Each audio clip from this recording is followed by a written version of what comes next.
Assalamualaikum warahmatullahi wabarakatuh. Selamat malam Bapak Ibu, Mas dan Mbak peserta. Selamat datang para peserta webinar Overpressure in Indonesian Basin State of Art hari Selasa tanggal 1 September jam 7 malam sampai selesai. Perkenalkan, saya Nabila selaku moderator webinar pada malam hari ini dan saya ditemani oleh tim jasa yang Mami Indonesia. Untuk narasumber pada malam hari ini sudah hadir Bapak Agus Ramdan, yang biasa dikenal dengan Bapak Agus. Sekilas mengenai narasumber webinar pada kali ini, Bapak Agus lulusan ITB pada tahun 98, lalu untuk 2002 master di geologi juga di ITB dan melanjutkan PhD di Durham University. Bapak Agus merupakan guru besar hidrogeologi Pangyakan ITB, mencakup analisa overpressure dan geomekanik dan penerapannya pada pengeboran, prediksi drilling, dan postmortem. Eksplorasi hidrokarbon seperti unconventional hydrodynamic trapping caused by overpressure dan trap integrity.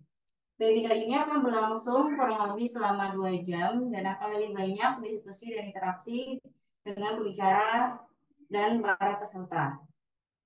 Webinar ini akan mengenai overpressure di cekungan Indonesia dan akan lebih jelasnya diulas secara detail oleh Bapak Agus Ramdan. Baik, saya akan membacakan role dari webinar pada malam hari ini. Peserta mute voice selama webinar berlangsung. Jika ada pertanyaan, mohon raise hand dan tulis di kolom Q&A. Setelah itu, narasumber menyelesaikan presentasi terlebih dahulu dan diadakan sesi tanya jawab. Mari kita sapa terlebih dahulu untuk Bapak Agus. Selamat malam, Pak. Gimana Selamat kabar malam. Pak? Bisa Sehat? terdengar? Bella Terdengar bisa ini terdengar? jelas? Jelas ya. Ya, Oke. oke. Baik Pak, untuk lebih mempersingkat waktu, dipersilakan Pak untuk membawakan materi pada malam hari ini. Oke. Terima kasih Bella. Selamat eh, malam rekan-rekan semua. Assalamualaikum warahmatullahi wabarakatuh. Salam sejahtera untuk kita semua. Salam sehat. Pertama saya sampaikan permohonan maaf karena tadi ada macet sedikit, jadi agak telat menghadiri webinar ini. Jadi seperti tadi disampaikan oleh Bella, saya akan mencoba pada malam ini mendiskusikan mengenai overpressure di Indonesia Basin, di cekungan-cekungan sedimen di Indonesia. Nanti saya akan berikan beberapa contoh mungkin dengan penekanan di cekungan Kutai karena 17 tahun kurang lebih saya sampai dengan sekarang masih cukup penasaran dengan cekungan Kutai ini. Banyak yang bisa kita pelajari sehubungan dengan overpressure di cekungan tersebut. Saya mungkin izin share screen ya. Sudah bisa terlihat nih PowerPoint saya? Sudah Pak, sudah terlihat. Oke, jadi judul dari webinar atau diskusi kita pada malam ini adalah saya akan mendiskusikan mengenai overpressure di Indonesia Basin, state of the art. Jadi state of the art ini mungkin kurang lebih bisa diterjemahkan sebagai apa yang sudah kita ketahui. Ya, jadi apa yang sudah kita ketahui mengenai overpressure di cekungan sedimen di Indonesia. Jadi tadi sudah diperkenalkan oleh Bella, nama saya sendiri adalah Agus Ramdan. Saya profesor hidrogeologi migas istilahnya. Jadi hidrogeologi migas ini adalah aplikasi hidrogeologi untuk keperluan eksplorasi dan produksi migas kurang lebih seperti itu. Sehari-hari saya mengajar di prodi geologi dan prodi teknik air tanah di Fakultas Ilmu dan Teknologi Kebumian di ITB. Jadi ini mungkin beberapa referensi ya yang saya gunakan untuk mendiskusikan mengenai overpressure di cekungan sedimen di Indonesia ini berdasarkan hasil penelitian kami. Jadi dari mulai tahun 2010 sampai dengan 2024 sekarang, gitu masih terus berlangsung. Jadi kurang lebih saya sudah 14 tahun lah paling tidak mengeluarkan publikasi-publikasi yang didapatkan dari hasil penelitian saya dan sampai dengan sekarang kita harus cukup humble untuk mengatakan kita belum tahu banyak mengenai overpressure di cekungan-cekungan sedimen di dunia termasuk juga di Indonesia. Saya juga sudah menulis buku ini, nanti bukunya e-booksnya akan saya bagikan ya. Jadi saya coba menulis buku dengan judul Analisis dan Prediksi Overpressure di Cekungan Sedimen nih.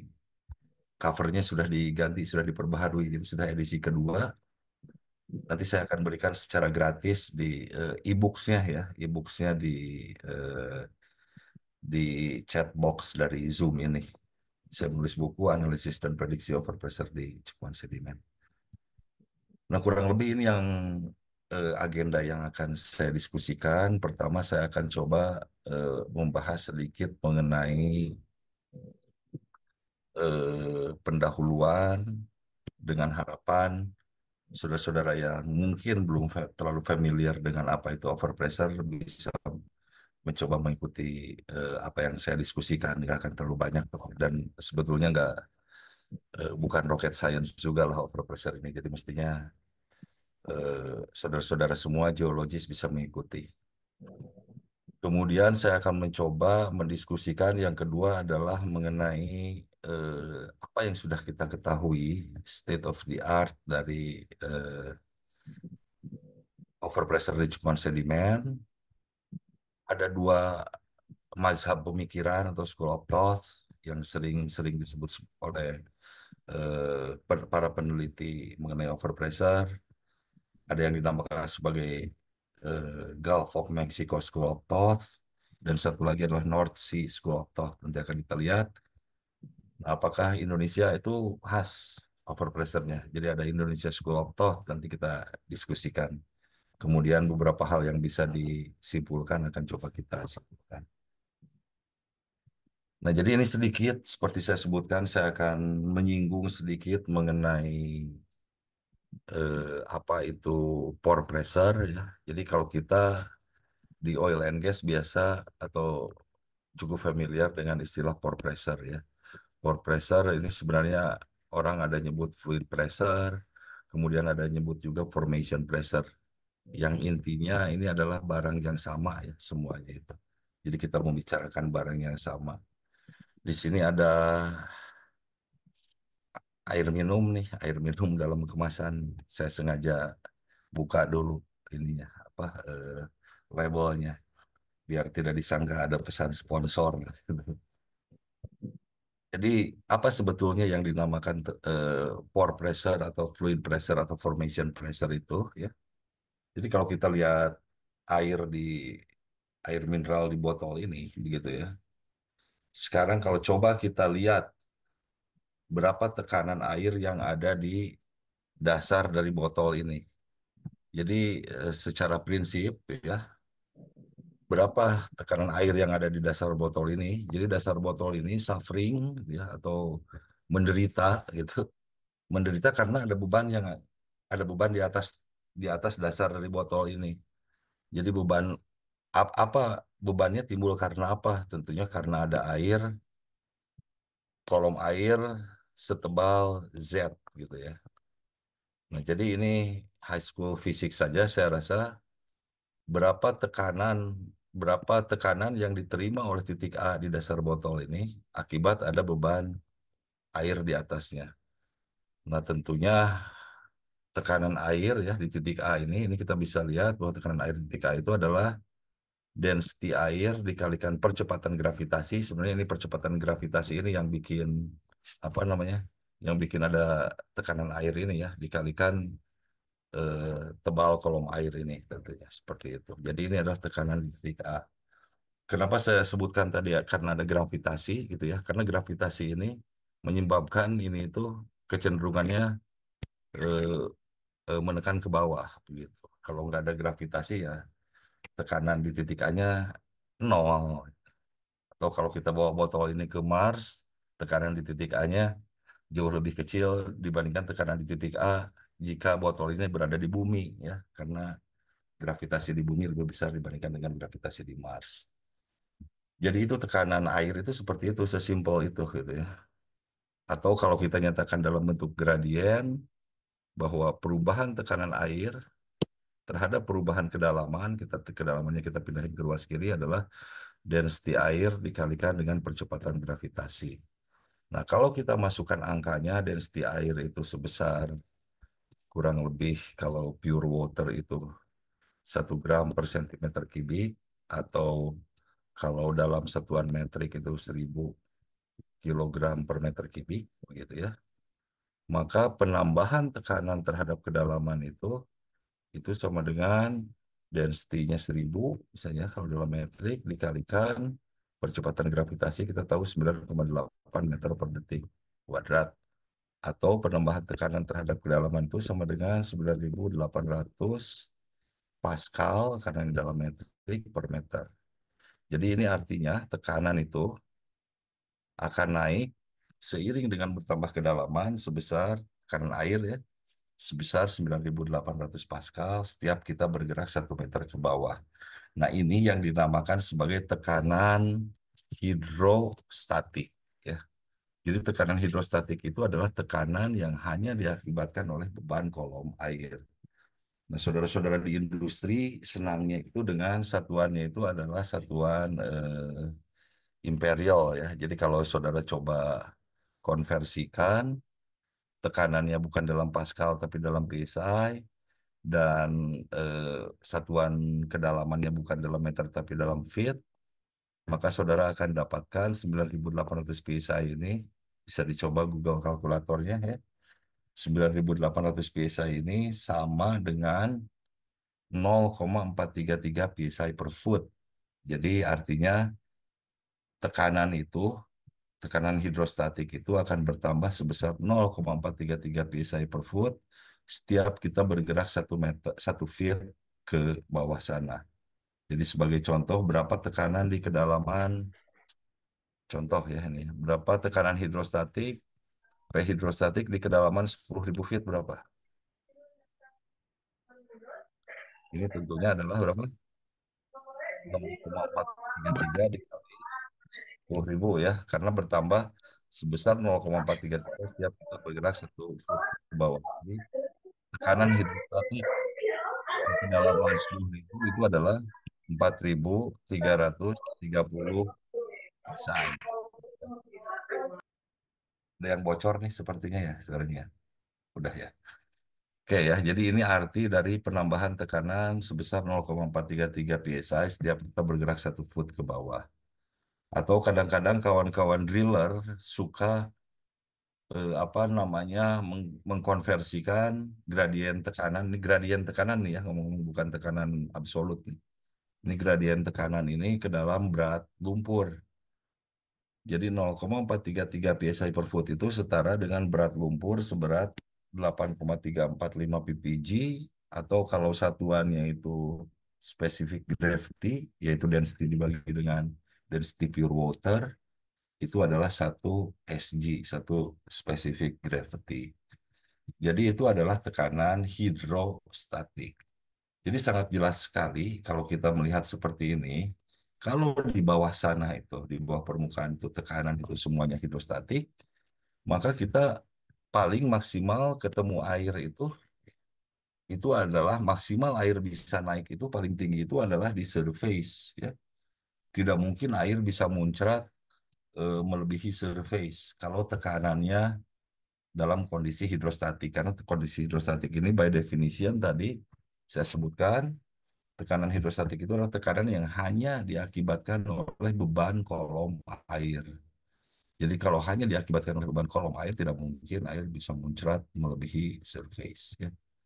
Nah, contohnya ini di kolam renang ini hidrostatik ya. Ini hidrostatik. Jadi apa namanya? Tidak mungkin air muncrat nih di kolam renang ya, atau laut gitu. Laut itu hidrostatik juga ya, danau itu hidrostatik. Jadi tidak mungkin muncrat melebihi surface, atau kita sebut kita tidak mungkin ketemu kondisi artesian, artesis ya, jika tekanannya berada dalam kondisi hidrostatik. Oke, selanjutnya Nah, tapi di alam, kita lihat nih, di alam ya, kita punya kondisi yang otherwise ya. Kadang-kadang kita bisa ketemu kondisi seperti ini ya. Jadi ini kalau kita ngebor air nih ya, ini kita ngebor air, ini tiba-tiba ini saudara lihat di sini ya, ini air bisa muncrat di atas permukaan. Ini yang kita namakan di klasik hidrogeologi sebagai eh, sumur artesis. Ini bisa 4 sampai 5 meter air naik di permukaan tanah. Di Bandung dulu pada zaman kolonial, zaman Belanda, kalau ngebor itu airnya masih muncrat tuh, di atas permukaan 4 sampai 5. Tapi kalau sekarang masih ada kondisi-kondisi artesis tapi sudah jarang karena pressure-nya sudah drop. Ya. Nah ini artinya apa? Ini artinya kita punya kelebihan tekanan yang bisa mengakibatkan air ini naik sebesar 4 sampai 5 meter di atas surface. Karena seperti saya sebutkan tadi, kalau kondisinya hidrostatik maksimum hanya akan sampai di surface, tidak mungkin dia muncrat ke atas seperti ini. Jadi ini tekanannya lebih besar dari hidrostatik. Ya, ini yang kita sebut sebagai over pressure. Jadi sesimpel itu overpressure itu adalah tekanan yang bisa menaikkan air melebihi permukaan. Bisa di sebutkan seperti itu definisi dari overpressure secara sederhana ya. Nah ini kalau di klasik hydrogeology kita sangat senang sekali kalau ketemu artesian well seperti ini tanpa kita pompa air bisa keluar terus ya. Nah tapi kalau di oil and gas industry gitu ya, magnitude dari overpressure yang kita hadapi itu bukan 4 sampai 5 meter air naik di atas surface, tapi air bisa naik di atas surface sampai dengan 4 sampai dengan 5 kilometer. Nah, jadi saudara bisa bayangkan kalau overpressure yang ada di cekungan sedimen di eh, industri oil and gas keluar ke permukaan, magnitude bencana yang akan terjadi bisa seperti apa ini? Air mencoba naik 4 sampai 5 kilometer ya bisa nendang ring kita ya. Itu yang ada gasnya flammable, terbakar segala macam itu yang dinamakan blowout ya. Nah, jadi kalau kita gambarkan bagaimana profil dari tekanan terhadap kedalaman, kalau kita punya tekanan terhadap kedalaman tersebut dalam kondisi hidrostatik, maka tekanan terhadap kedalaman itu akan mengikuti garis yang berwarna biru ini. Ya. Hidrostatik ini ngomong-ngomong ini garis gradient overburden. Nanti di kesempatan lain mungkin kita bisa diskusikan ya, yang overburden itu. Nah, kemudian ini sekarang kita lihat ya, kalau kita punya kondisi overpressure di kedalaman tertentu, ini saudara-saudara bisa lihat di sini ya. Jadi pertama sampai dengan kedalaman tertentu ini berada dalam kondisi hidrostatik ya, kalau saudara lihat di sini ya. Nah, tapi dimulai dari kedalaman tertentu, jadi kalau kita lihat ini ya, di di sini dimulai dari kedalaman ini kita punya kondisi overpressure. Kalau kita bikin profil terhadap kedalaman seperti itu. Nah, kita juga bisa punya kondisi tekanan air yang lebih kecil dari hidrostatik. Salah satunya jika kita punya apa namanya kita ambil airnya. Kalau kita ambil airnya, tekanannya akan drop jadi di bawah hidrostatik. Nah, ini yang disebut sebagai under pressure ya, lawan dari over pressure. Nah, over pressure ini di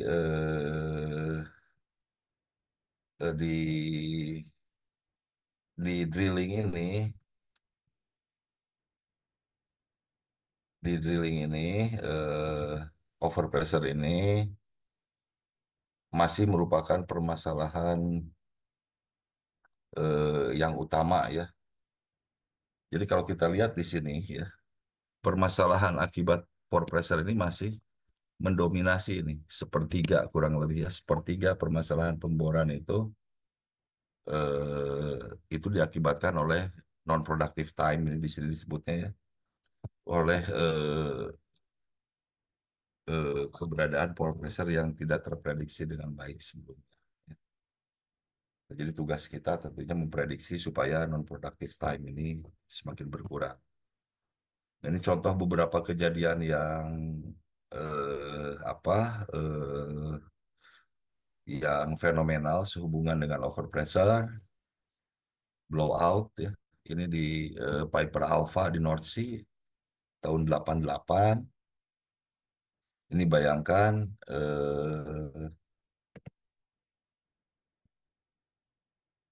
bayangkan kolega-kolega kita ini tentunya ya. Kolega-kolega kita ini kita lihat 167 kolega kita terbunuh gitu ya, meninggal di kejadian ini, 61 pekerja survive, total loss-nya 1,7 billion pound sterling. Nah, kemudian semenjak kejadian ini dikeluarkan istilah yang namanya HPHT. Ya. Jadi HPHT itu singkatan dari High Pressure dan High Temperature Reservoir. Ini tahun 1988 ya. Nah, kemudian nih tahun 79, tahun 80-an, 80 awal lah mungkin ya. Ini blowout di Champion Field di Brunei. Ini saudara lihat blowout ini bertahan sampai dengan 20 tahun. Dan untuk pressure-nya drop ini dibutuhkan relief well. Jadi ngebor supaya pressure-nya cepat drop. Dengan relief well tersebut masing-masing mengeluarkan air 1.000 sampai 8.000 cubic meter per hari. Jadi betapa dahsyatnya kejadian ini. Kemudian kita punya juga Lusimad Volcano. Ya. Ini dalam 2,5 bulan overpressure ini mengakibatkan nih, tiang listrik, gitu ya, lampu penerangan jalan, di sini pabrik, di sana perumahan, jalan tol, rel kereta. Gitu ya. Terlepas dari perdebatan ilmiah yang ada, apakah ini diakibatkan oleh pengeboran atau oleh gempa, gitu ya. Tapi baik pengeboran atau gempa tidak akan menyebabkan ke- keluar, air plus lumpur ya, keluar jika tekanannya dalam kondisi hidrostatik. Ingat bahwa hidrostatik ini tadi hanya bisa mengakibatkan air itu naik sampai dengan permukaan saja, tidak bisa melebihi permukaan. Jadi kalau ini air, apalagi plus lumpur keluar seperti ini, jadi pasti tekanan di bawah sananya itu overpressure. Keluar ke permukaannya apakah karena drilling atau karena apa namanya gempa itu masih perdebatan panjang sampai dengan sekarang. Tapi yang jelas, kalau saya ditanya kenapa terjadi seperti ini, karena ada overpressure di bawahnya. Kalau nggak ada overpressure, nggak mungkin terjadi ini. Kemudian yang baru-baru ini, BP Deepwater Horizon Disaster, saya rasa ada filmnya juga ini, film Hollywood ya. Ini eh, blowout yang luar biasa yang diakibatkan juga oleh overpressure, membuat 11 kolega kita meninggal dalam kejadian ini, hampir 5 juta barrels oil tertumpah, oil spill. Kemudian untuk kompensasinya 9,2 billion pound sterling. Itu hanya untuk kompensasi saja. Hollywood tetap untung, bikin film untung, tapi untungnya kecil dibandingkan kerugiannya. Tapi yang untungnya Hollywood bukan BP gitu ya, ini BP yang ini. Jadi itu beberapa kejadian apa namanya, beberapa kejadian yang berkaitan dengan overpressure. Jadi betapa betapa krusialnya kita bisa memprediksi overpressure sebelum melakukan pemboran untuk menghindari disaster-disaster yang eh, tadi kita lihat itu, gitu ya, seperti itu. Nah, sekarang kita lihat nih. Jadi overpressure itu apa? Jadi overpressure itu sebetulnya itu fenomena geologi, hidrogeologi. Saya sebagai hidrogeologi saya harus katakan itu fenomena hidrogeologi karena ada hidronya, ya, air tentunya.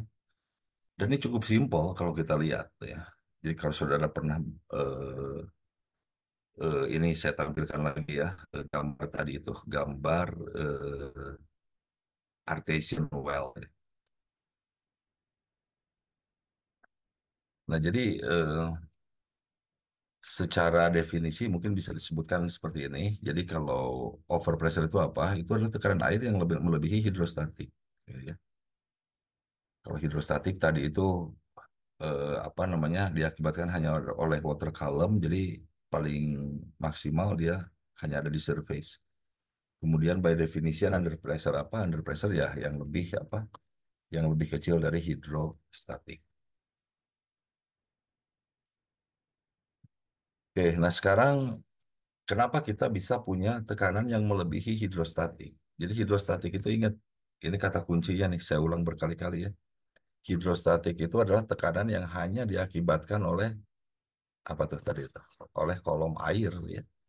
Jadi tidak ada external force yang bekerja pada air tersebut sehingga hanya oleh akibat kolom air. Nah, jika kita punya overpressure berarti secara intuitif begitu ya, kita tekanan yang dikandung oleh air itu bukan hanya diakibatkan oleh air, berarti ada external force yang bekerja di air tersebut sehingga tekanannya bisa melebihi hidrostatik. Nah, mekanisme pertama yang sering disebut sebagai penyebab overpressure itu adalah yang dinamakan sebagai loading mechanism. Ya, jadi ini mungkin sebelum saya masuk ke slide-slide berikutnya, saya ingin jelaskan dulu. Jadi kalau waktu kecil saya suka main di bak mandi itu main pakai gayung tuh ya. Kalau gayung itu kita tekankan ke air, itu kan kita butuh tenaga untuk supaya gayung itu bisa masuk ke air tersebut gitu ya. Nah, itu kenapa terjadi seperti itu? Itu artinya force yang kita berikan ke air melalui gayung tersebut itu dikonversikan menjadi kenaikan tekanan air sehingga berat gitu ya. Nah, itu salah satu mekanisme terjadinya overpressure sebetulnya. Nah, itu overpressure terjadi karena apa? Karena kita aplikasikan load beban ya, beban ke air tersebut. Nah, itu yang sering disebut sebagai loading mechanism. Nah, sekarang kita coba lihat ini di cekungan Kutai, salah satu cekungan yang sering disebut sebagai di sini jelas kita punya overpressure yang cukup besar. Sebentar, saya ambil air dulu, pengen minum juga. Oke ya, jadi apa namanya ini cekungan Kutai. Cekungan Kutai ini overpressure-nya dahsyat gitu ya. Seperti itu, besar sekali overpressure-nya. Datasetnya sangat bagus untuk mempelajari overpressure melalui sumur-sumur total tempo hari itu. Sekarang jadi Pertamina Hulu Mahakam ya, PHM. Nah,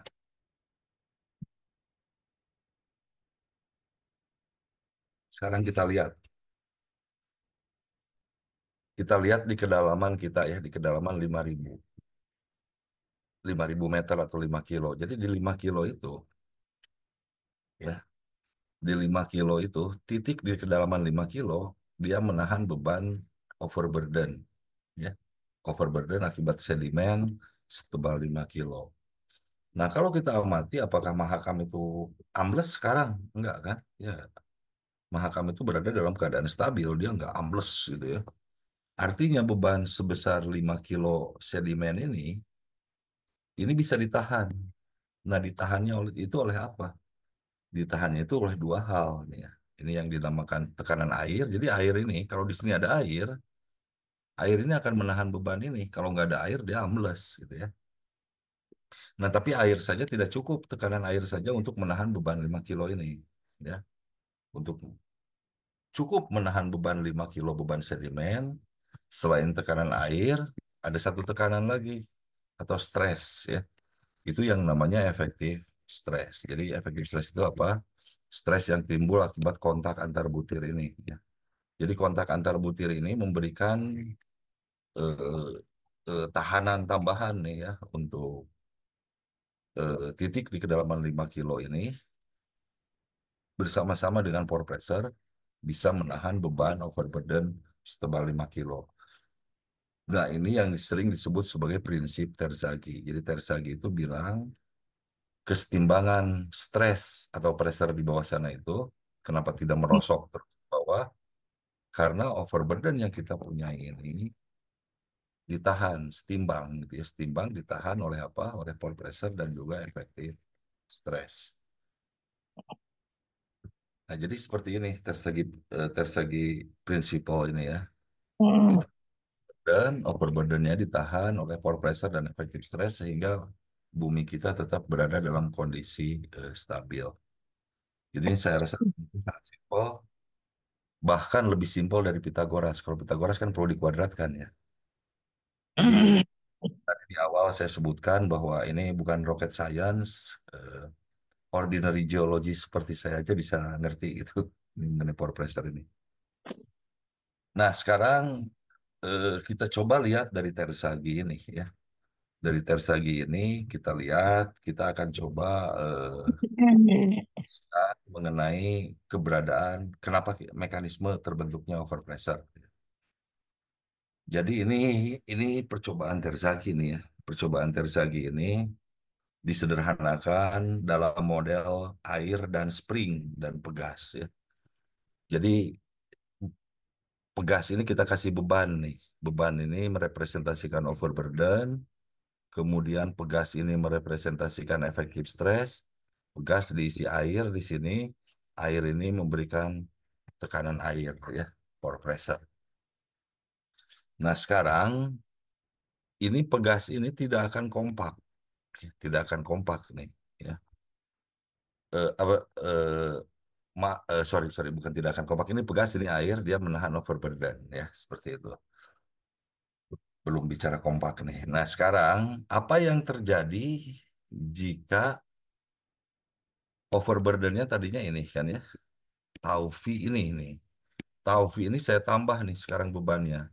Delta tau V. Jadi sekarang total dari overburdennya itu adalah apa? Total overburdennya itu adalah tau V ditambah delta tau V. Seperti itu. Saya tambah overburdennya tuh. Ini overburdennya. Overburden tadi simbolnya seperti ini ya. Nah, jadi saya tambah overburdennya seperti itu ya. Nah, jika nih kondisinya, jika air yang ada di sini, air yang ada di sini tidak saya keluarkan, tidak bisa keluar nih airnya ya, karena sistemnya tertutup. Katakan seperti itu dulu. Apa yang akan terjadi? Ini penambahan overburden ini ya, ini tidak bisa membuat pegas ini kompak. Karena untuk pegas ini bisa kompak, sebagian air harus keluar. Nah, sementara persamaan Terzaghi tadi apa? Persamaan Terzaghi itu. Persamaan Terzaghi mengatakan bahwa overburden itu harus ditanggung oleh pore pressure dan efektif stres. Efektif stres itu adalah pegas ya. Nah, kalau efektif stresnya tidak bisa bertambah, jadi ini tetap nih ya, tetap karena pegas ini tidak bisa kompak. Jadi kalau kompak efektif stresnya baru bertambah. Ininya tetap, sementara ininya bertambah. Maka artinya apa? Artinya pore pressure harus naik, naik ya. Jadi pore pressure-nya naik, naik apa? Merespons penambahan overburden yang delta delta apa sorry tadi itu delta tau P-nya itu ya. Jadi ini artinya si delta tau V-nya dikonversikan menjadi apa? Kenaikan pore pressure-nya jadi bertambah. Ya. Dari tadinya hidrostatik sekarang menjadi over pressure. Saudara bisa coba kalau tidak percaya. Nah, ini apa namanya penyebab terjadinya overpressure. Jadi kena penambahan overburden karena air tidak bisa keluar, maka dikonversi menjadi kenaikan pore pressure. Pore pressure-nya naik, efektif stresnya tetap. Nah, tapi ya, jika jika airnya kita bisa kita keluarkan, apa yang terjadi kalau air kita keluarkan nih seperti ini? Maka si pegas akan kompak. Pegas akan kompak artinya apa? Delta tau V-nya ini ya. Ini penambahan overburdennya dikonversi menjadi penambahan apa? Penambahan efektif stres. Sehingga pore pressure-nya tetap akan berada dalam kondisi hidrostatik. Nah, ini yang disebut sebagai loading mechanism ya, yang ini. Loading mechanism. Jadi overpressure terjadi karena penambahan load, penambahan beban ya.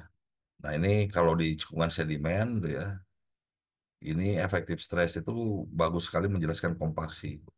Nah, kompaksi itu, jadi jika kita punya batuan dia subjek dari 3 overburden, kemudian kita benamkan lebih dalam, dari 3 menjadi 6 sekarang ya. Kan lebih dalam, lebih tebal kolom overburdennya. Jika sebagian air bisa keluar nih, maka ada kesempatan butir ini semakin merapat satu dengan yang lainnya. Butir merapat satu dengan yang lainnya, ini artinya apa? Efektif stresnya bertambah karena efektif stres ini kalau ini kondisi satu, ini kondisi dua, maka efektif stres di dua itu jelas lebih besar dari efektif stres di satu ya, karena efektif stres itu stres yang timbul akibat kontak antar butir. Nah ini batu yang mengalami yang butir semakin mendekat karena merespons penambahan overburden ini disebut sebagai kompaksi secara mekanis ya. Nah, jadi yang jelas kalau batuan terkompaksi, efektif stresnya bertambah, porositasnya berkurang ya. Jadi kita punya yang namanya normal compaction trend.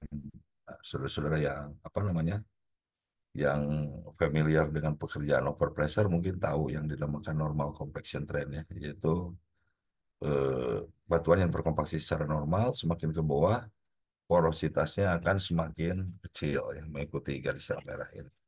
Tekanan akan tetap berada dalam kondisi hidrostatik.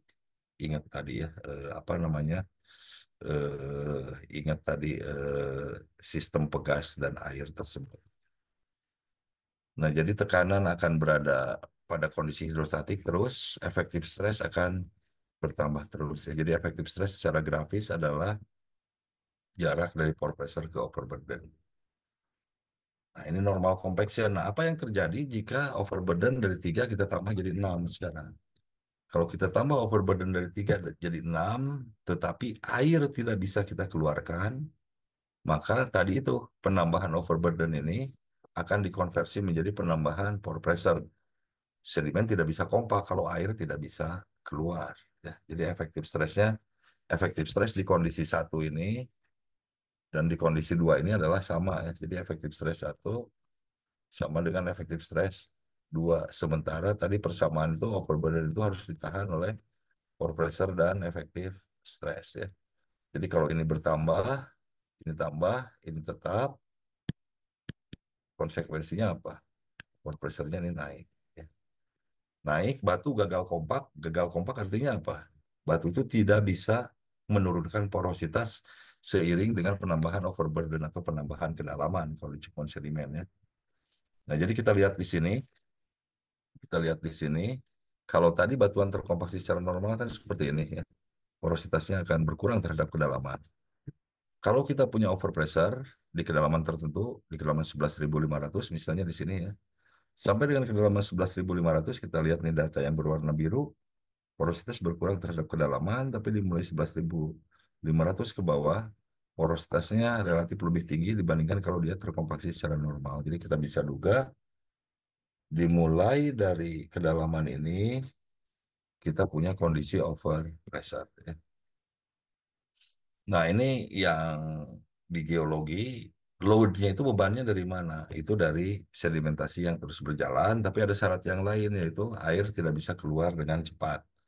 Nah, ini kalau air bisa keluar atau tidak bisa keluar, itu urusannya dengan permeability dan fine grain sedimen seperti shale itu permeability-nya kecil. Jadi, syarat untuk terjadinya loading mechanism itu adalah sedimen terus bertambah, sedimentasi, ya, tapi sedimennya itu didominasi oleh lempung.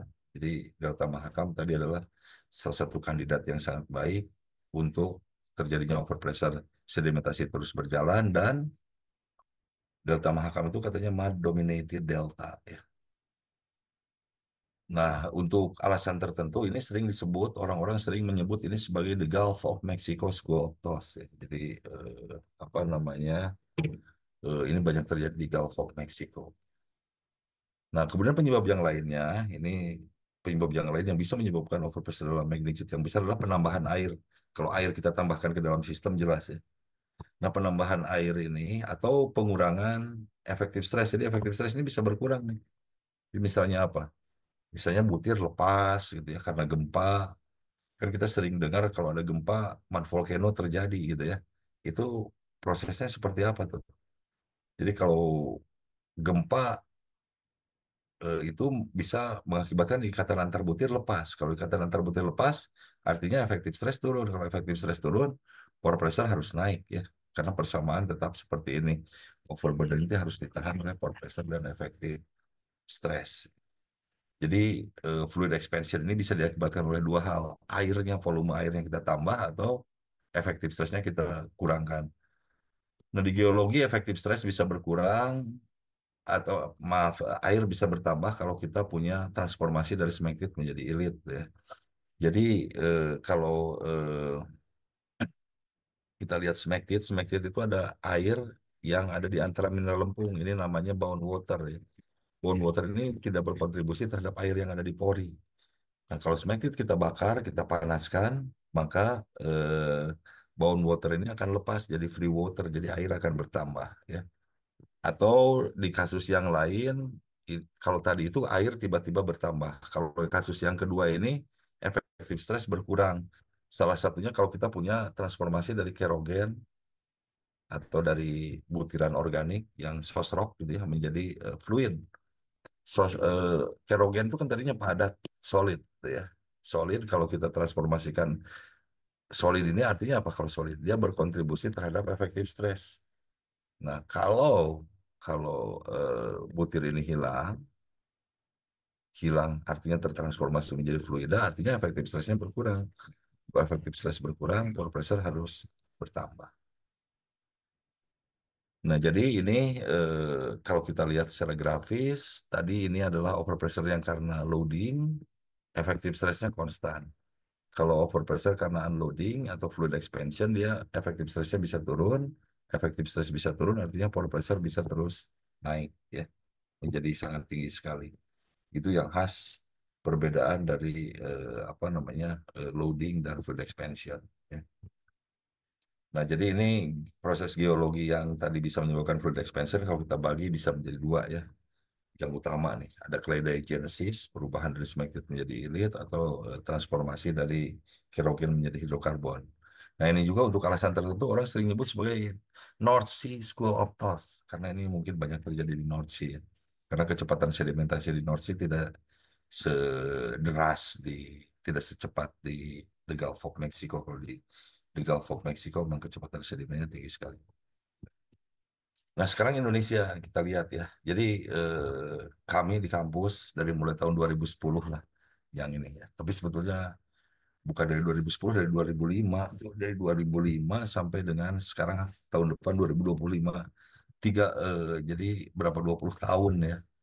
20 tahun kita mempelajari overpressure di beberapa cekungan sedimen di Indonesia melalui industrial project, research project, kemudian mahasiswa yang melakukan studi undergrad, master, dan PhD. Jadi kita sudah coba lihat di banyak cekungan nih sebenarnya ya. Kita udah publikasi juga di beberapa, bisa dilihat di Google Scholar saya mungkin beberapa publikasi dari beberapa cekungan sedimen di Indonesia tersebut ya.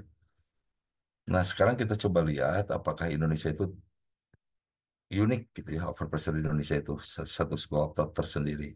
Nah, itu kita coba lihat di cekungan Kutai ini gitu ya. Nah, yang tadi itu state of the art itu sampai sana tuh di dunia itu yang tadi itu. Kita punya overpressure yang besar itu diakibatkan oleh loading dan oleh fluid expansion. Fluid expansion itu tidak ada penambahan load, tapi bisa mengakibatkan overpressure dalam magnitude yang besar ya. Nah, sekarang sebetulnya kalau kita bicara tadi, kalau saudara-saudara masih ingat slide yang tadi, kita punya blowout di North Sea yang Piper Alpha itu tahun 88 ya.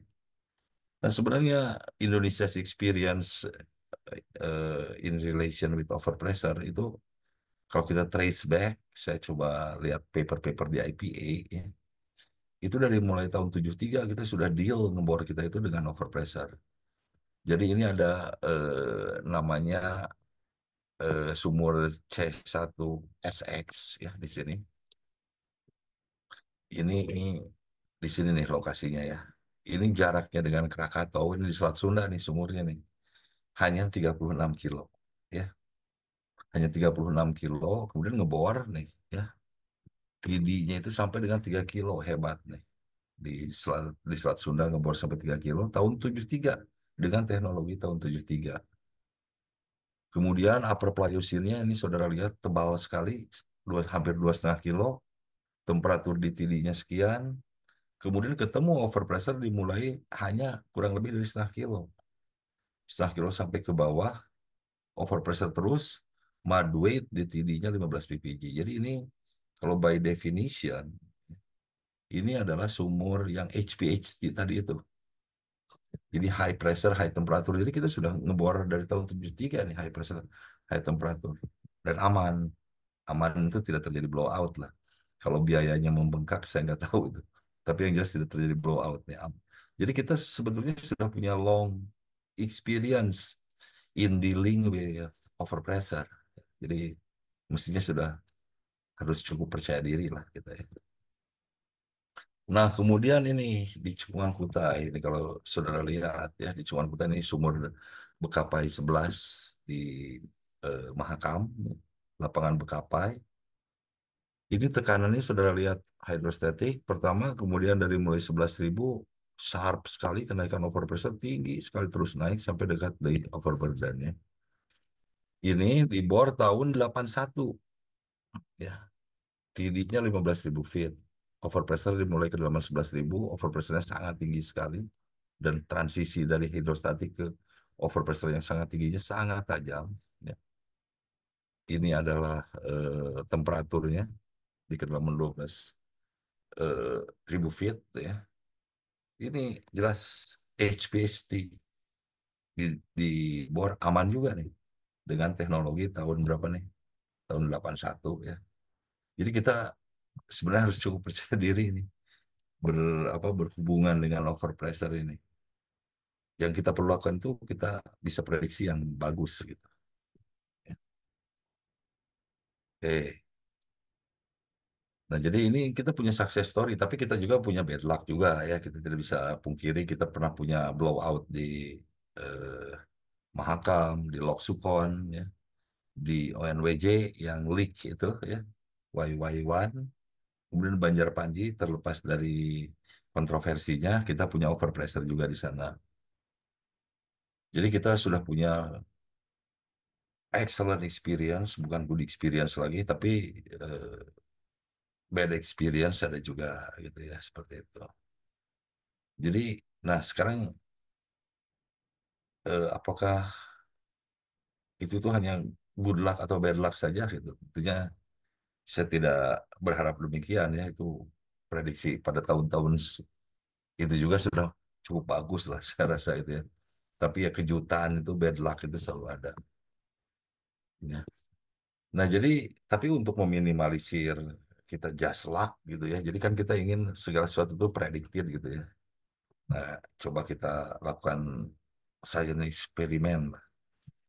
Kalau kita mau apply science seperti apa tuh? Jadi kita ketahui dulu simptomnya seperti dokter aja. Gitu. Itu kan dokter bumi juga tuh. Kita ketahui simptomnya, kita investigate penyebabnya, kemudian kita kalau memungkinkan kita bikin grand unified theory gitu. Jadi kalau gini itu if then ya, kalau gini maka gini gitu ya. Itu kalau memungkinkan tuh. Jadi ini istilahnya itu deterministik ya ini yang ini tuh. Jadi kalau kita bisa deterministik bagus sekali. Kalau tidak bisa deterministik ya main-main statistik ya paling seperti itu. Main empirical nih. Kalau kita tidak bisa statistik, tidak bisa deterministik, tapi kita selalu ingin coba deterministik. Jadi ultimate goal-nya itu tuh predict ya. Nah, empirical ini, misalnya kalau saudara yang cukup familiar dengan Paul Pressor, ya, empirical ini yang sering disebut-sebut adalah Eaton method. Ya.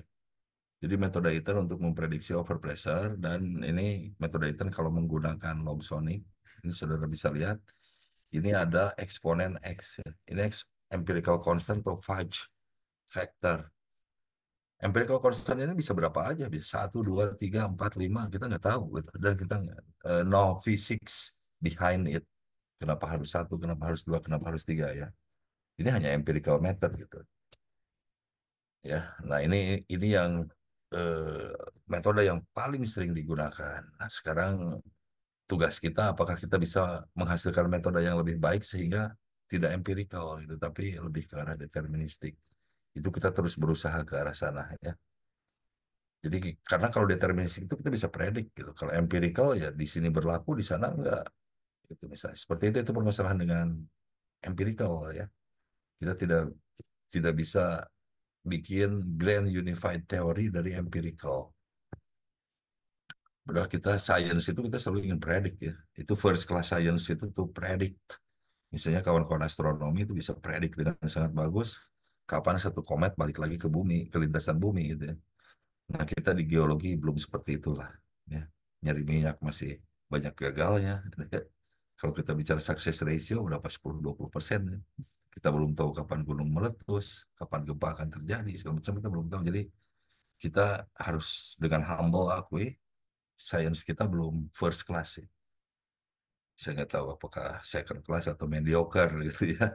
Tapi ya kita harus terus bergerak ke arah sana gitu.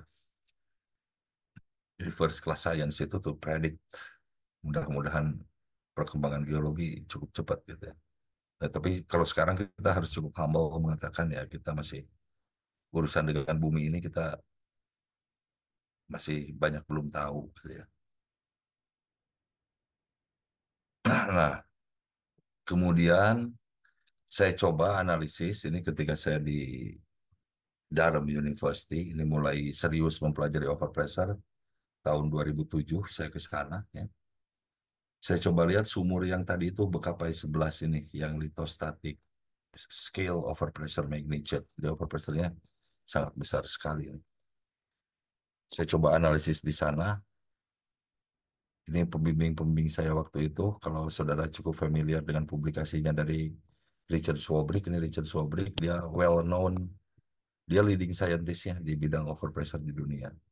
Kemudian ini Profesor Neil Golti almarhum, ya ini juga ya, apa, eh, leading scientist juga di bidang overpressure. Jadi kita coba kita punya dataset yang the best dari Mahakam itu, kita coba diskusikan dengan the best scientist dari dunia ya. Ini the best scientist ini saya bisa bilang di bidang overpressure. Nah, kita coba lihat ya. Kemudian setelah kita analisis ini cuman kuta ini. Apakah betul? Tadi kan kita ingin tahu dulu simptomnya, penyebabnya harus kita ketahui. Kemudian kita baru bisa melakukan sesuatu kalau kedua hal tersebut sudah kita ketahui. Nah, kita analisis ini cekungan kuta ini ya sedimentasi jalan terus nih, sejak paling tidak 10 juta tahun yang lalu. Jadi ini tempat yang sangat ideal untuk terjadinya overpressure dengan mekanisme tadi itu loading itu. Nah, tapi apa yang kita lihat? Yang kita lihat ini kita tidak menemukan sama sekali bukti overpressure diakibatkan oleh loading. Jadi kalau kita lihat ini dari log ini ya, saudara kalau ingin belajar lebih jauh mengenai hal ini bisa lihat buku saya atau video-video saya di YouTube. Saya bikin seri yang lengkap untuk overpressure. Ya. Jadi kemunculan pertama overpressure ini hanya direspon oleh sonic dan resistivity, tapi tidak oleh density. Density mulai merespons keberadaan overpressure ketika overpressure-nya sangat tinggi sekali. Jadi ini kita interpretasikan bahwa ini bukan karena loading, ya, tapi karena unloading. Nah, ini cukup buat heboh gitu ya. Mahakam, sedimentasi jalan terus, lumayan cepat, fine grain sediments, tadi seperti saya sebutkan, tapi kita tidak menemukan bukti loading.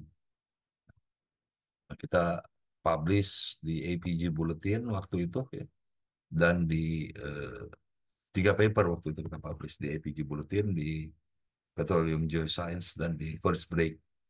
Kita kabarkan ke dunia, "Ah, ini nggak ada loading nih, padahal semua syarat untuk terjadinya loading ada di sini. Ya. Nah itu, nah ini salah satunya nih. Ini yang kita ini kan nih, yang dari APG Bulletin. Ya. The Lower Kutai Basin contains a unique reported examples to date of a neogen succession in which high overpressures are generated by unloading process with no contribution from disequilibrium compaction atau loading. Jadi, nah ini bikin kaget gitu ya. Kenapa nggak ada loading? Padahal sedimentasi jalan terus, fine grain. Ya tapi datanya menunjukkan otherwise. Gitu. Datanya menunjukkan tidak ada eh, apa kontribusi dari loading di sana. Ya, harus kita katakan seperti itu. Sebagus apapun teori bisa dibunuh oleh evidence yang kecil ya itu di science itu dinamakan tragedi itu. Kita punya teori yang cantik segala macam, tapi kalau data mengatakan otherwise ya teori itu harus kita bunuh. Ya. Ini waktu itu kita cukup percaya diri, kita banyak sekali menemukan kritik, mendapatkan kritik gitu ya. Jadi ini seperti Cungungan Kutai ini mungkin seperti eh, apa namanya, seperti mirip-mirip dengan Gulf of Mexico gitu ya dari sisi sedimentasi, tapi over pressure-nya mirip di North Sea gitu, kurang lebih seperti itu. Jadi apakah ini memang khas gitu ya, khas Indonesia gitu. Nah, itu yang coba kita analisis terus gitu ya. Nah, kita dapat kritik yang luar biasa dari komunitas overpressure di dunia. Jadi kalau saudara masih ingat tadi, salah satu pembimbing saya, Profesor Richard Swabrick, itu sebet, tidak ini, tidak setuju dengan kesimpulan yang kita tarik gitu ya. Tapi beliau betul-betul eh, saintis ya. Jadi ya kalau seperti itu ya silahkan dipublikasikan. Tapi saya masih tidak setuju. Saya masih apa namanya, penasaran lah dengan daerah kamu itu. Nah, kita di challenge seperti itu, ya kita terus ya, kita teliti lagi gitu. Apakah mungkin ada yang salah kan? Kita juga harus cukup humble gitu ya. Mungkin kita salah dalam memproses data, mungkin sangat mungkin sekali gitu ya. Tidak peduli PhD level, tidak peduli profesor level. Kalau salah ya salah, bisa salah gitu ya. Jadi kita lihat lagi, kita bagaimana kita memproses data, ternyata tidak ada yang salah. Bagaimana kita menganalisis data, tidak ada yang salah juga. Nah, selalu geologis itu kan interpretasi itu mainnya. Nah, sekarang kita kita coba diinterpretasinya apakah kita mungkin melakukan improvement. Nah, untuk melakukan improvement, nah, kita tambahkan lebih fisika sekarang. Jadi fisik ini bisa dibilang mother of all sciences lah mungkin ya, seperti itu. Jadi yang jelas geologi yang kita pelajari itu masih fenomena fisika, belum belum bukan fenomena metafisika. Metafisika makomnya udah tinggi gitu ya. Yang kita pelajari masih barang fisika gitu. Nah, jadi kita coba analisis dengan fisika kita tambahkan. Nah, kita bisa ini sekarang bisa mengidentifikasi dengan lebih baik kalau loading itu kita harus punya hubungan yang linear antara sonic dengan density tergantung dari jenis clay ya. Kalau jenis clay-nya adalah smectite, maka yang berwarna hijau, kalau jenis klaynya berwarna elite adalah yang merah. Tapi bottom line-nya adalah kita harus punya hubungan linear antara density dengan sonic kalau kita punya overpressure yang diakibatkan oleh loading.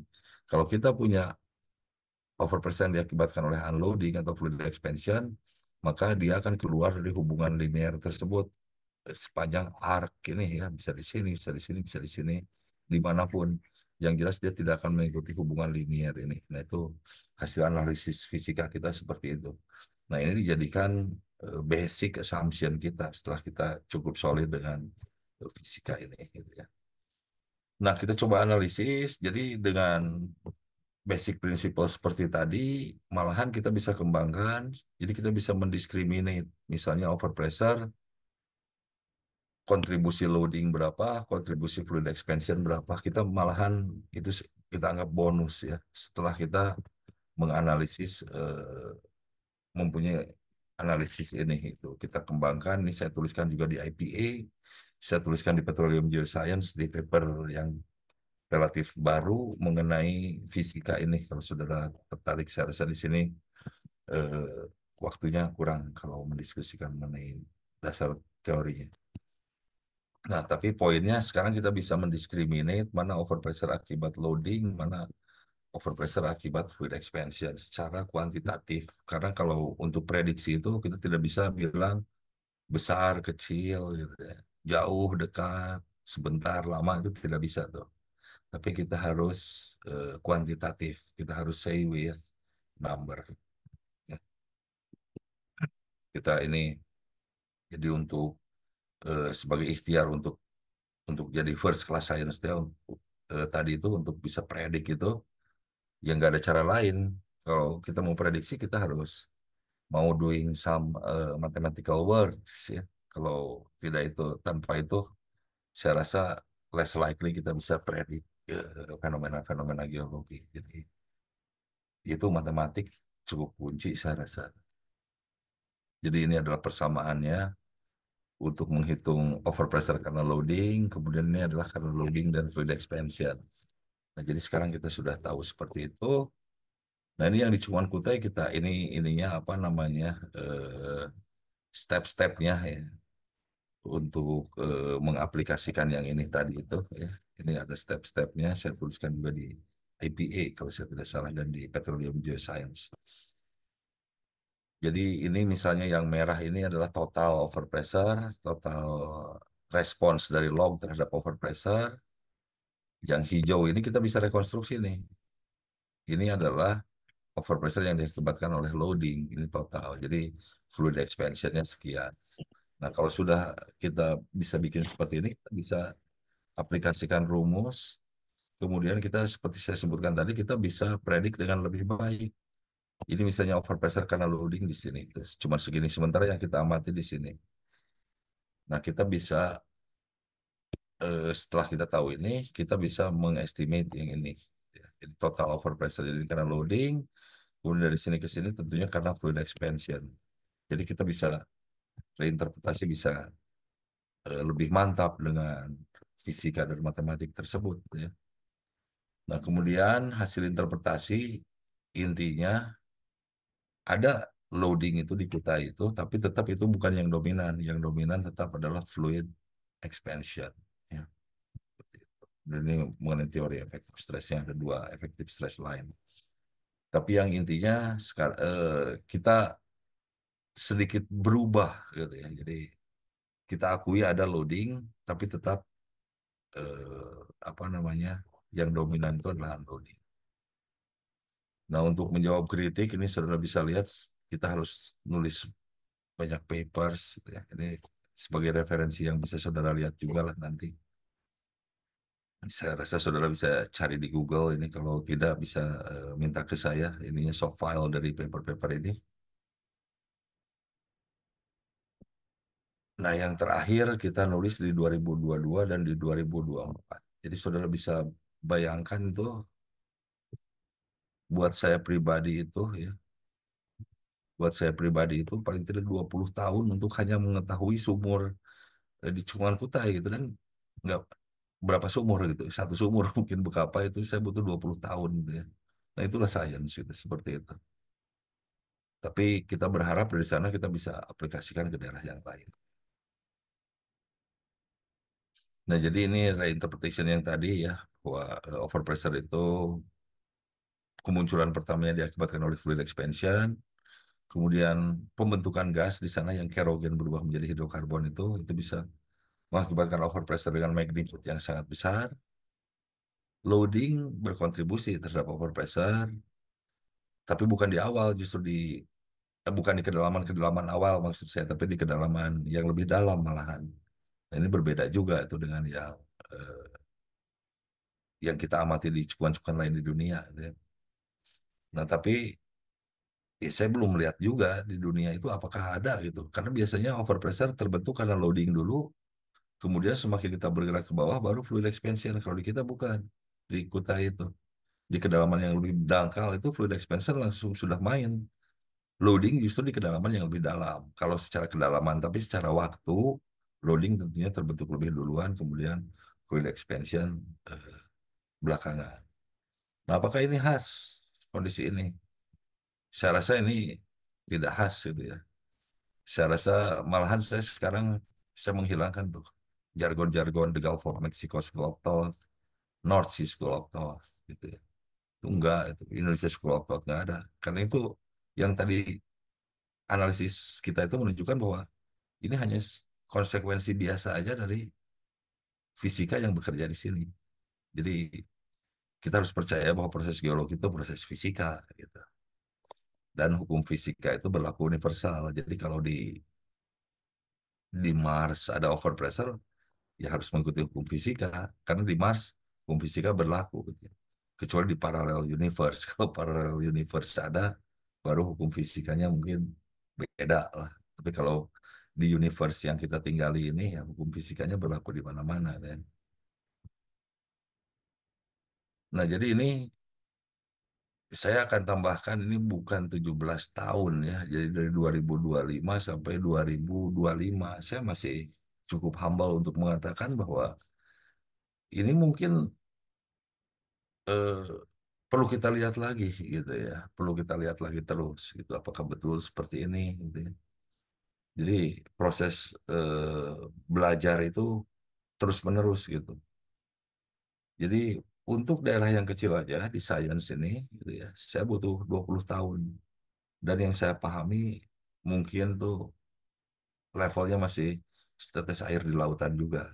Jangan berhenti belajar, jangan berhenti meneliti. Kita masih seperti saya sebutkan tadi, kalau urusan dengan bumi ini, dengan Mother Earth ini, kita belum tahu banyak. Kita harus humble dan kalau saran saya, kita coba analisis itu kembalikan lagi ke fisik, ke fisika. Ya. Bahwa apapun yang terjadi di geologi itu konsekuensi dari fisika. Kemudian jangan malas untuk doing some mathematical works-nya. Ya kita, saya juga kecenderungan saya sebagai geologi senangnya itu interpretasi kualitatif. Tapi untuk kita bisa memprediksi, saya rasa lebih baik kalau kualitatif tersebut ditambahkan dengan kuantifikasi, dengan angka-angka, sehingga ya, kita bisa melakukan prediksi dengan lebih bagus, saya rasa. Jadi itu mungkin yang bisa saya sampaikan, Bella. Silahkan saya open for discussion jika ada hal-hal yang ingin didiskusikan. Terima kasih. Baik, Bapak Agus, terima kasih atas presentasinya. Dan untuk para peserta, jika ada yang ingin ditanyakan, dipersilakan raise hand ataupun di kolom chat. Ada dari Bapak Awan Rizdianto. Ini Ya, mau langsung bertanya atau bagaimana, Pak? Oh, silakan, Pak. Izin live langsung ini Bu Bella. Silakan, Pak. Eh, Prof. Agus, mohon izin, mungkin saya bertanya mungkin agak keluar dari pembicaraan di malam hari ini. nggak Kami apa-apa. dulu begini, Prof. Kami pernah bukan menangani ya, kami pernah turut serta dalam pemantauan kegiatan atau apa kejadian bencana di daerah Sidoarjo terkait dengan Hmm, lumpur lapindo, Prof. Di situ, Prof. Nah, saat ini kan memang yang tadi disampaikan Prof. Agus kan memang terjadi mungkin akibat ya overpressure juga Prof ya yang terjadi di Lapindo ya. Nah memang betul. kami mengamati Prof di daerah Tanggulangin, Kecamatan Tanggulangin di sekitar dekat dengan lokasi Lapindo itu tidak lebih dari 10-15 kilo Prof. Itu ada Hmm, fenomena kejadian penurunan tanah, permukaan tanah, land subsidence Prof.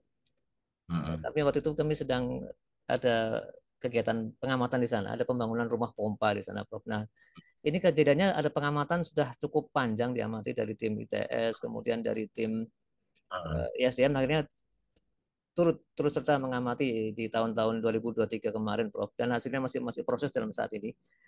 Eh, Kaitannya dengan overpressure, Prof. Ya, yang mengakibatkan naiknya atau keluarnya semburan lumpur di Lapindo.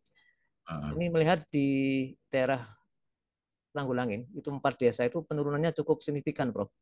hmm, Dia ada penurunan sekitar 60 cm dalam pengamatan dari mulai tahun 2019 sampai dengan 2021, Bro. 2022 di situ. ya, Nah, apakah ini memang kami kami beberapa kali ikut apa namanya webinar terkait kejadian yang terjadi di Lapindo ini dan beberapa ya. tenaga ahli di sana saya lihat masing-masing mempunyai pendapat masing-masing, Bro. Ah, Nah, ini jadi tidak ada yang berani apa ya betul. memberikan jawaban yang oh ini kesalahan si A ini kesalahan seperti itu, Prof. Nah, yang terakhir dari instansi lembaga negara ini itu pengaruh penurunan yang ditanggulangi disampaikan itu akibat pelapukan, Prof. Informasi seperti itu, Prof. Ya. Apakah ini mungkin fenomena penurunan land subsidence dan permukaan tanah itu akibat pengaruh overburden tadi, Prof. Ya. Jadi dia turun lapisan tanahnya, akhirnya ini menyebabkan semburan lumpur yang ada di Lapindo itu tidak selesai sampai sekarang, masih terjadi. Mohon kira-kira penjelasan dari Prof. Agus. Terima kasih. Assalamualaikum warahmatullahi wabarakatuh. Waalaikumsalam warahmatullahi wabarakatuh. Terima kasih Pak Awan, ini diskusi yang selalu selalu diskusi yang sangat menarik mengenai Lapindo. Jadi pertama apa namanya kejadian yang di sana sampai dengan sekarang itu levelnya udah high level scientist yang berdebatnya ya, apakah itu karena pemboran atau karena gempa itu masih berlangsung lah sampai dengan sekarang itu saya tidak akan menyentuh ke sananya. Tapi yang jelas betul baik ada pemboran maupun ada gempa gitu ya. Kalau kita tidak punya overpressure di bawah sana, nggak akan ada kejadian ini. Karena overpressure itu kalau tidak ada overpressure, air saja cuman bisa naik sampai dengan ke permukaan maksimal kan. Ya. Kalau ini air plus lumpur bisa keluar, berarti tekanannya harus lebih tinggi dari hidrostatik, harus overpressure. Itu yang pertama.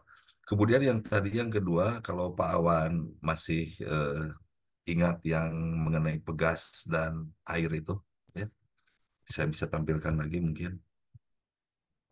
Nah, jadi sebenarnya land subsidence itu bisa dijelaskan dengan teori efektif stres yang tadi. Nah, di sini, nah inilah mungkin ya. Jadi gini, Pak Awan ya. Jadi pegas ini adalah butiran, kurang lebih butiran batuan ya. Kemudian butiran batuan ini atau pegas di sini itu bisa lebih kompak. Jadi kalau kita lihat di sini pegas ya, di sini kita lihat di nomor 3 dan nomor 4 bawah bisa kita lihat ya di sini. Ini tadinya pegasnya segini ya, tebalnya segini kurang lebih sedimennya. Sekarang tebalnya cuma segini karena pegasnya kompak gitu ya. Pegas bisa kompak kalau apa? Kalau air kita keluarkan atau kalau dalam butiran itu yang tadi itu. Kalau air kita keluarkan, maka butir akan semakin merapat sehingga tadinya tebalnya segini, Pak Wan. Tadinya tebalnya segini, sekarang tebalnya jadi segini. Nah, ini segini ini kalau diamati di permukaan ini yang namanya land subsidence ya. Jadi land subsidence itu bisa terjadi kalau air keluar ya. Air keluar bisa karena penambahan beban ini air keluar bisa ya. Jadi dari 3 jadi 6. Jadi kalau kita tambah beban kan air bisa keluar gitu ya. Kalau batuannya cukup permeable. Nah itu hasilnya itu adalah land subsidence. Nah tapi air keluar itu tidak harus selalu kita tambahkan beban. Air keluar kalau apa? Bisa keluar kalau apa? Kalau kita keluarkan artinya kita apa? Kita pompa ya. Nah makanya di misalnya kasusnya Jakarta ya, kota besar dulu. Di Jakarta itu kan katanya penurunan tanah cukup besar ya. Ya, Di Jakarta, di Bandung juga katanya. Nah, itu yang selalu disalahkan, salah satu faktor yang selalu disalahkan ya, untuk land subsidence yang terjadi di Jakarta atau di Bandung adalah pengambilan air, ya nggak? Pengambilan air tanah yang berlebihan katanya. Itu bisa mengakibatkan, itu adalah penyebab terjadinya land subsidence yang cukup besar di Jakarta dan di Bandung. Tetapi sebetulnya jangan lupa bahwa land subsidence itu secara teori di sini tanpa air kita pompa juga bisa terjadi land subsidence. Kalau apa? Bebannya kita tambah dari 3 jadi 6. Nah, beban nambah dari 3 jadi 6 di mana? Kalau di cekungan sedimen tadi dari sedimentasi. Sedimentasi itu menambah beban ya. Tapi kalau kayak di kota besar dari mana itu beban bertambah? Dari bangunan-bangunan sipil, ya, gedung, jalan, dan lain sebagainya itu menambah overburden jelas. Dan kalau air keluar itu tanah harus kompak. Paper terbaru itu New York City. Di New York City juga di Amerika itu sama tuh land subsidence itu terjadi. Tapi katanya apa salah satu sekarang yang dikonsider sebagai penyebab land subsidence di New York City adalah bangunan-bangunan yang ada di sana. Jadi tenggelam karena bebannya sendiri, ya, seperti itu ya. Jadi dua hal tuh. Jadi itu secara teori dan itu dua-duanya terjadi gitu. Nah, jadi yang terjadi di Lapindo di mungkin kita sebutkan lumpur Sidoarjo Lusi ya untuk memberikan kesan netral karena masih terdapat perdebatan tadi itu. Yang terjadi di Sidoarjo itu yang jelas itu adalah air keluar. Ya, air kan keluar terus tuh. Keluar terus, keluarnya tidak dipompa, tapi keluarnya dalam tanda petik alami lah, dalam tanda petik alaminya. Karena rekahan-rekahan itu bisa aja rekahannya tidak alami gitu ya.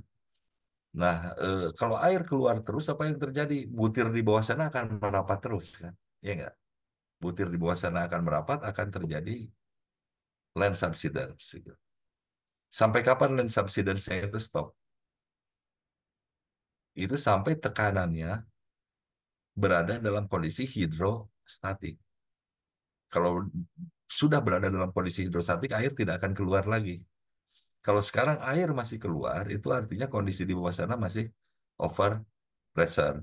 Tapi over pressure-nya mungkin udah berkurang ya, karena semburan di awal dengan semburan sekarang kan sudah jauh berkurang.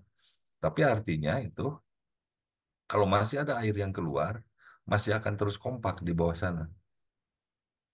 Jadi itu kalau pendapat saya, land subsidence yang terjadi di sana karena konsekuensi kompaksi aja itu. Karena airnya keluar. Kalau air keluar tuh harus kompaksi. Jadi kalau karena pelapukan segala macam, saya tidak tahu itu apa. Tapi kayaknya itu bukan penyebab yang utama. Karena kalau yang kita lihat air keluar kan, ya. Kalau air keluar ya harus kompak di bawah sana. Secara fisika seperti itu. Gitu. Jadi itu mungkin eh, beberapa pendapat saya untuk Pak Awan, Pak. Baik, baik, Pak. Terima kasih. Saya melihat ini pendapat Prof yang paling masuk logika kami, Pak. Terus ini Prof, memang kami lihat di Sidoarjo ini kan juga sebenarnya dulu adalah daerah delta, Prof. Karena Hmm. memang daerah delta karena pengaruh sebagai daerah delta ini kan karena beban bertambah terus akibat adanya delta sedimen tadi ini akhirnya menyimpan energi ya. Akhirnya suatu saat karena Betul. ada pemicu yang mohon maaf ini saya bilang pemicu akhirnya terjadilah itu tadi, Prof. Di lapindo Iya, di sumur Lusi itu lumpur Sidoarjo sendiri juga ternyata kajian-kajian tertentu juga menyebutkan itu ada daerah patahan juga di situ, Prof. betul. Itu juga terlihat ada beberapa kali terjadi keruntuhan di tanggul di lokasi Nah, yang sama, di titik yang sama. Dan memang setelah di plot di peta geologi memang terdapat patahan ya. patahan di situ, Prof. Hmm.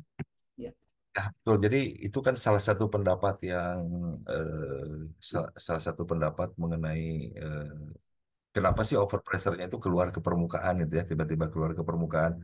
Karena ada patahan, kemudian ada gempa, patahannya jadi kebuka, airnya jadi keluar gitu. ya, ya, Salah satu pendapat mengenai penyebab polusi. Tapi artinya air keluar terus dan keluar terus sampai sekarang gitu ya. Kalau keluar terus sampai sekarang, meskipun jumlahnya mungkin tidak banyak sebanyak dulu, artinya masih akan kompak terus di bawah sana, Pak. Masih akan kompak terus gitu. Nah, itu apa namanya menarik terus itu apa menarik mengenai apa yang terjadi di Lucy itu sampai dengan sekarang kita yang jelas harus banyak yang bisa kita pelajari dari sana untuk supaya kejadian tersebut tidak berulang gitu. Untuk berbagai alasan. Karena kalau saya lihat gini, cekungan Jawa Timur itu kan salah satu cekungan yang sangat prolifik. Jadi beberapa penemuan besar Indonesia ada di sana gitu, penemuan hidrokarbon, gitu ya. Misalnya Bojonegoro dan lain sebagainya itu penemuan-penemuan itu. Jadi secara sistem petroleum, sistem minyak dan gas bumi aktif di sana itu.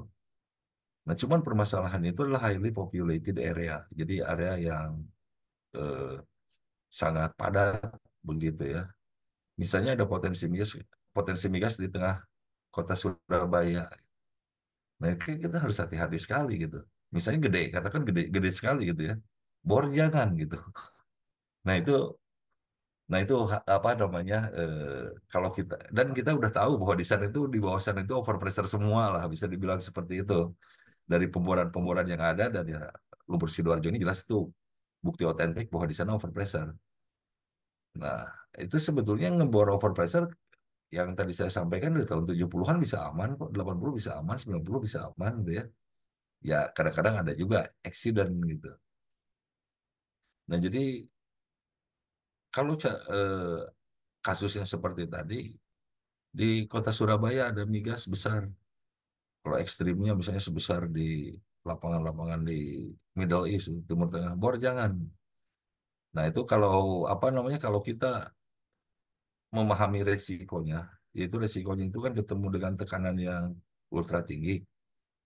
Tapi kan ngebor dengan tekanan ngebor sumur-sumur tekanan ultra tinggi bisa aja aman kalau kita kemampuan kita prediksinya cukup bagus, ya, dan antisipasinya cukup bagus.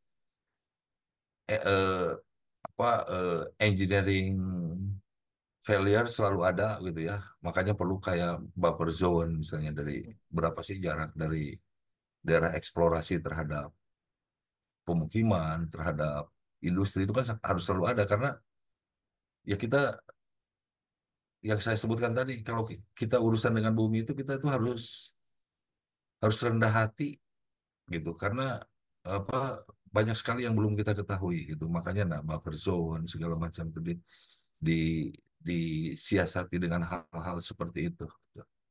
Tapi eksplorasi ya kayak di Jawa Timur ini, kalau Jawa Timur itu adalah cekungan yang prolific gitu, yang banyak sekali mengandung migas ya pemboran-pemboran migas harus terus kalau saya sebagai geologis.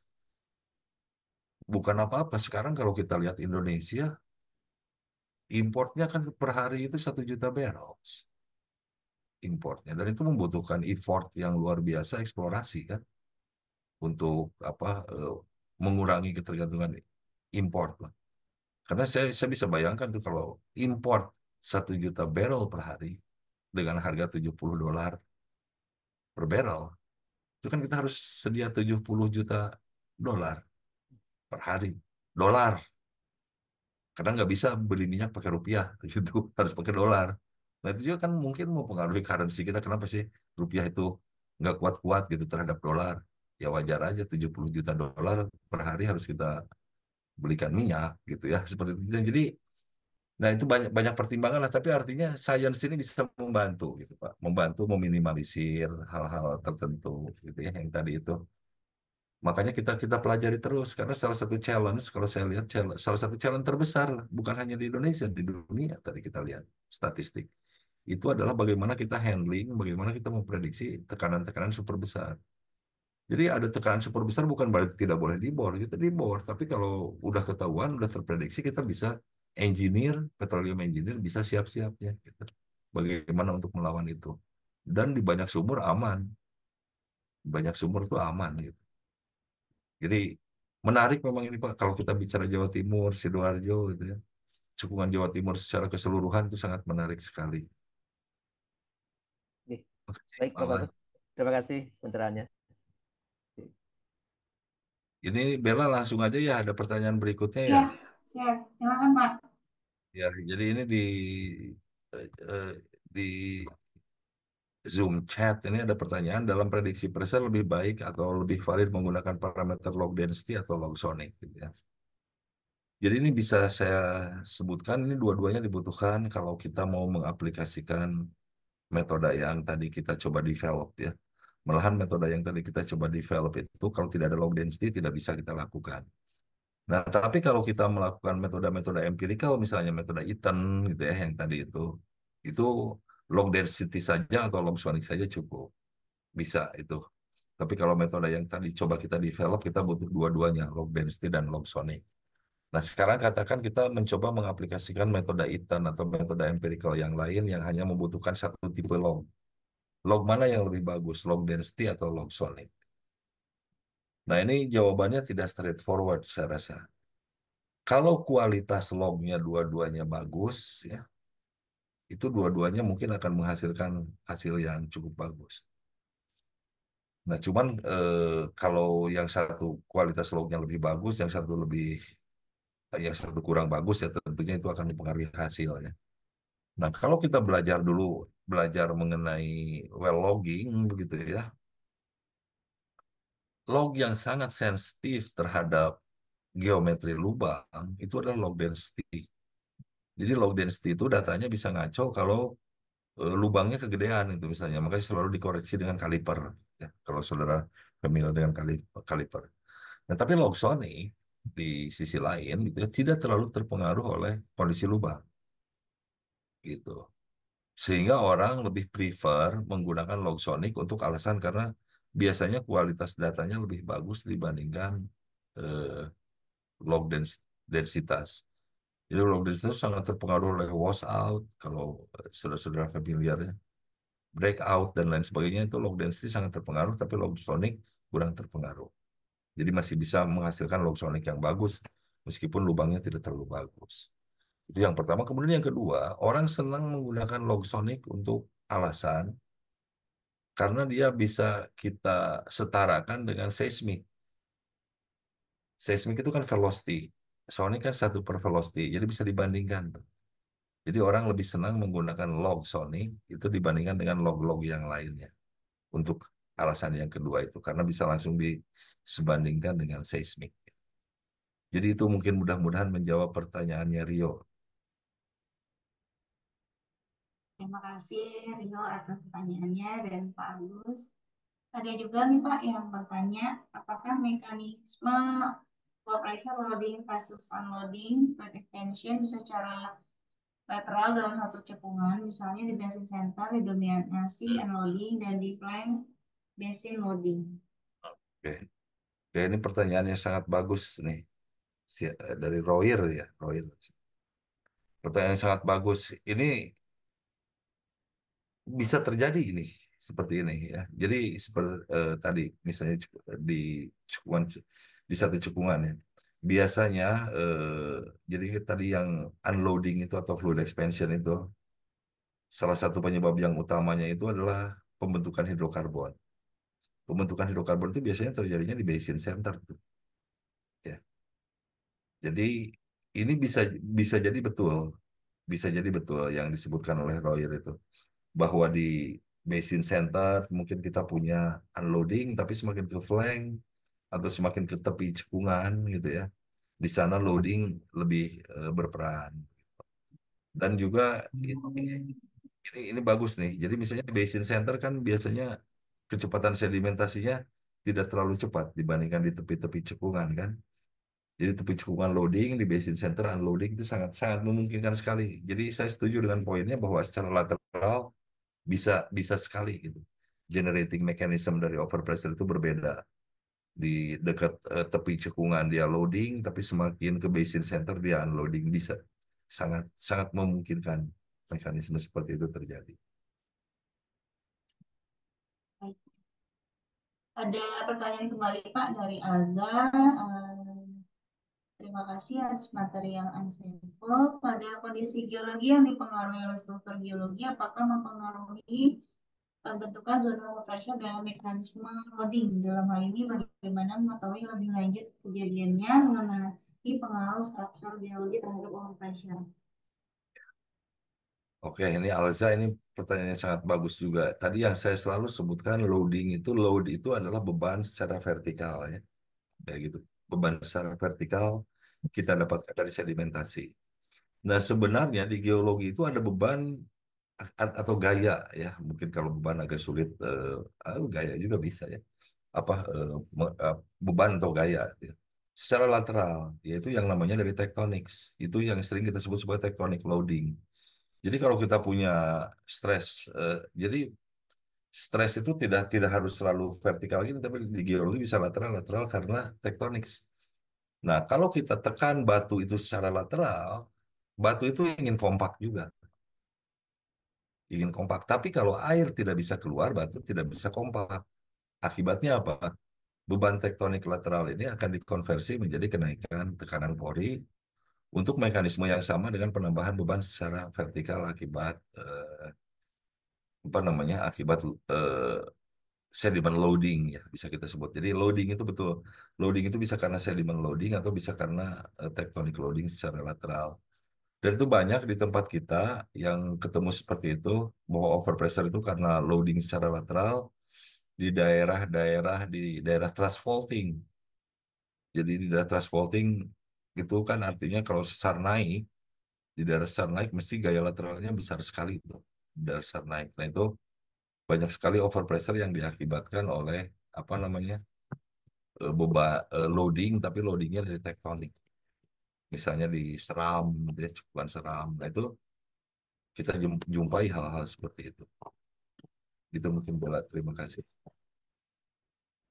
Terima kasih Pak atas jawabannya. Untuk ada para peserta ada yang ingin ditanyakan lagi? Jika tidak ada, Bapak Agus, terima kasih atas kehadirannya malam ini juga telah memberikan materi yang sangat luar biasa kepada kami. Juga terima kasih kepada para peserta yang sudah join dari awal sampai akhir dan memberikan pertanyaan juga. Um, Mohon maaf apabila ada salah kata. Sampai ketemu lagi. Assalamualaikum warahmatullahi wabarakatuh. Salam warahmatullahi Waalaikumsalam wabarakatuh. warahmatullahi wabarakatuh. Terima kasih Terima kasih rekan-rekan Prof. Bagus, Bu Bella. sama-sama. Ya, sama-sama.